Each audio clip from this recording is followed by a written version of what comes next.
it's always problematic with any sort of urban warfare, or OBUR as it's called in the military, operations in built-up areas. And if you think back to any sort of warfare throughout the course of history, it usually results in some sort of siege. And what they're going to need to do here, ideally, is effectively envelope the city to make sure that nobody can escape.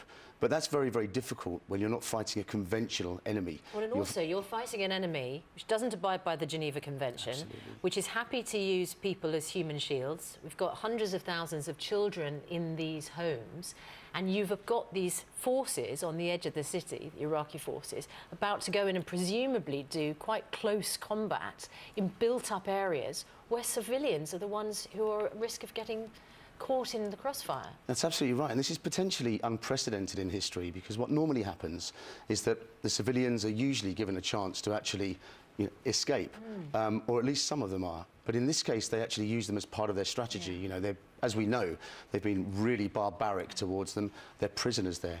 And one of the real difficulties with urban warfare is that it's three-dimensional.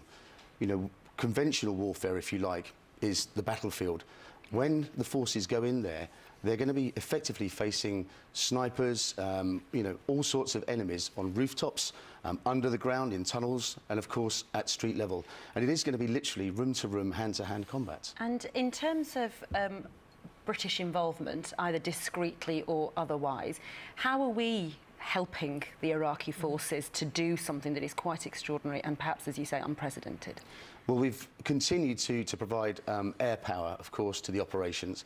In Iraq, that's been offensive operations, as well as the sort of surveillance-type operations as well.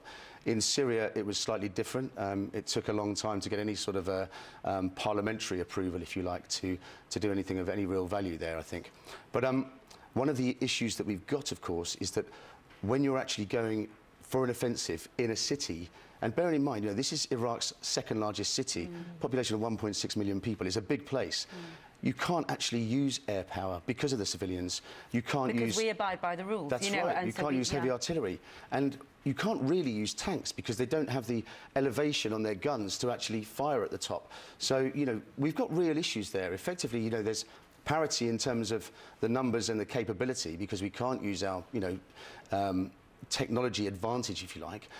But they've got the advantage of knowing the ground, knowing the hiding places, and you know they're going to be, they're going to have cover from fire, and of course all the snipers there. It's going to be a very long battle. Yeah, Major Chris, really insightful. Thank you. Thanks very much indeed.